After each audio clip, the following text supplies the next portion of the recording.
My name is Marietta Kirkendoll. I will be describing my story, how I survived domestic violence. I met my ex-husband when I was 34. I met him at a wedding. Everything was almost perfect. He was a nice gentleman. He said the right words. What great way to meet a person at a church. I thought it was heaven sent or God sent to meet someone. He felt like he found the right person. At the time I was single, so I was excited. I was 34. He was actually 19 years older. We met in June and we got married in August. Why wait? Some of my family members was telling me to take my time, and I was like, no, I think I can handle it. We got married in Vegas. That night, a mask just came off. He turned into a whole different person that night. He was really angry, and I couldn't understand why. That was like one of the red flags that I noticed of aggression. I noticed a lot of drinking, a lot of cursing me out, like, you do that for, or why you dancing like that? It was more of aggressiveness, like on special days for me, birthday, Mother's Day, around the holidays. As soon as he started drinking, it's almost as if totally different. It was either hitting me, choking me. It was just out the blue. He'd start an argument and then just get angry as if he was mad at someone else, but took the anger and aggression out. Cruise for our first year anniversary. We went out to eat. My ex-husband, he wanted to gamble. When he went to gamble, I left out my room and I was just walking around a cruise. This was my first cruise, so I was excited. But when I came back to the room from walking around, just touring the boat, he accused me of being with someone else. I knew I couldn't trust you. You a cheater, and just started yelling and cussing at me. He got in my face and was cussing at me even more. He said, you ain't nothing, but you're around here cheating with other men. He hit me again. I blanked out, and when I woke up, it was crew members at the door. I asked him, is everything okay? And right away, he pointed to me, to the crew members. Oh, it's her fault. She's around here acting like a hoe, trying to cheat on me while we're here on our anniversary. It was like it immediately was blamed on pointing fingers at me like I was a bad person. And the crew members asked me that I want to press charges. We were in a whole another country, and I'm like, well, if I press charges, what happens? They're like, oh, well, he has to stay here and get arrested. I didn't want that. I didn't want him to be left in another country. They separated us on a cruise. Eventually, he came back to my room apologizing. I accepted the apology. I dropped all the charges. When we were exiting the cruise, one of the crew members, I said, make sure you take good care of her. He shook his head. He said, don't worry, I will. Every time abuse happened, it was a big apology with a gift. It was always something expensive to say, hey, sweep that under the rug. Like, if we're married, I want this to work out. And that's what I wanted. I said, hey, I want my family. I want to leave this cruise.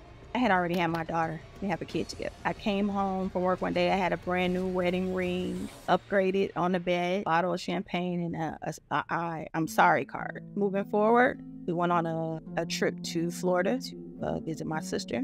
I had my oldest daughter in the back seat. He was drinking. It was always a drinking moment. Whenever he got drunk, he was drinking. We were on expressway, and he started talking crazy to me, and he ended up hitting me while he was driving. My daughter in the back seat screaming, crying, don't hit my mom. He was swerving on expressway. He said, I'll kill us all. If you don't shut up, I'll kill us all. Swerving on expressway. I finally convinced him to go in a gas station. I asked someone in the gas station, just call the police. He ended up jumping out the car and running and hiding. Police talked to both of us. He was a good manipulator. He always made things sound like it was either my fault or I'm the crazy one. A lot of times he could get people to believe his side of the story over mine. So the officer said, hey, you guys are good. I'm like, I guess so. Nothing's gonna happen. Got back in the car. We were at the house. A lot of times, a lot of things happened at the house. He choked me. I called the police. I always, I got in the habit of calling the police. The police used to come to my house so much. They already knew who it was.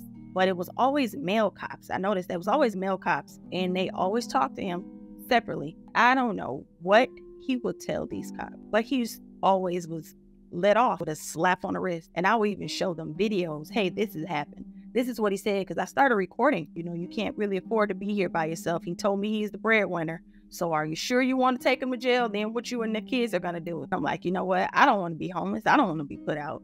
So you're right. Another incident, I was taken to jail for defending myself. He punched me. I hit him over the head with the first object that I could find. Hit him over here with a bottle. He was bleeding. The paramedics seen that. Out of all the police reports I had, they seen him bleeding and were like, sorry, Miss Brown, we have to take you to jail. I'm like, me? Worst day of my life. Because I also did corrections, so I know what jail is like. So it was terrible for me, the innocent person who's been enduring so much pain, to get taken to jail. I was in there for a whole weekend. They banned me from coming back home. So I had nowhere to go. They didn't want us to have any contact. I went to go stay with my mother, who at the time was in a senior citizen building. My ex-husband called the senior citizen building and put an alert out that I was staying with my mom. Mind you, she couldn't have anybody else staying with her. She was afraid to be evicted. So I had to leave. Me and my daughter went to a shelter. And this month was the month of December. So, to see so many families get together. It was, around the holidays. And we were there just trying to make it. I kept going back. I didn't make a lot of money. I was like, how would I survive here? My mother was already here. I just felt like I had no scapegoat. I felt like I had to go back up. I was 38 years old. It was literally 3 days after celebrating my 38th birthday.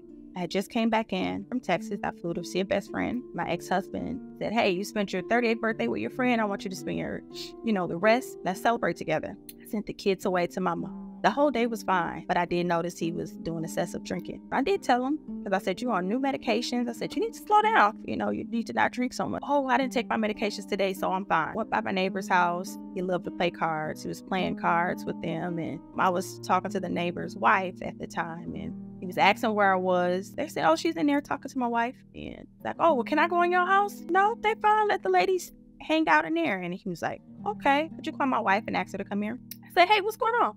Oh, I think we need to leave. We left and went back home, and he started pacing, and he's like, were you in there cheating with a man? And why they didn't want me to come in there and see you? I'm like, absolutely not. I was like, calm down. I said, we were just talking, me and the ladies. Well, I don't think they're good friends for you. That's another thing. He didn't like me having friends or talking to other people. I don't think they're good friends for you. And I was like, cool, we can just sit at the house. So got changed. I took a shower, got in the bed. He started pacing. Going back and forth. And he's just like, I'm just tired of this shit. I'm like, what are you tired of? Tired of you treating me any type of way? I said, listen, all right, it's time for you to leave. I said, because I don't want to go through this again. 5 minutes later, I heard the door open back again. Came back in the room, in my room. I'm laying in the bed. He said, you're jealous of me. I said, I'm not jealous of you. I said, I asked you to leave. He said, I should just kill you. I started crying. I said, you know what? I said, I'm so sick and tired of you threatening me. I said, do what you need to do. He choked me while I was laying on the bed. He put his knees, pinned me down while I was in the bed, and he choked me. And he punched me so hard in both sides of my cheek. I wear contact lenses. Both of my contact lenses came out in my mind. I remember seeing him dig in his pocket, pulling out a blade. So I immediately put my hand up, which still is a scar here. My tendon was cut, which I can barely still bend my ring finger. My tendon was cut. And then I felt the knife here on my throat. So I raced out of my bed, and that's how it caught me from here all the way over to here. I had about 38 stitches in my face. I just stopped trying to fight. I rolled over to the floor. I heard him stand over me and said, yeah, that's a lot of blood. You're going to die. I heard him walk out of the front door. I heard the door close. I immediately got up, ran, had my gun in my linen closet in my bathroom. I ran and got my gun. And I ran outside and I just started shooting. I end up catching him in his left knee, and I hid after that. I heard him say, you shot. Immediately I went to say, hey, are you okay? But my instinct said no.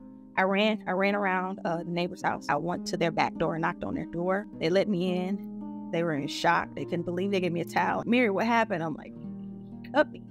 And they called the ambulance right away, and they came. If it wasn't for me having protection, I probably would have not survived at all. So for me to think fast and to try to protect myself, that is one of the reasons why I survived. I was transported to Grady Hospital, and so was he.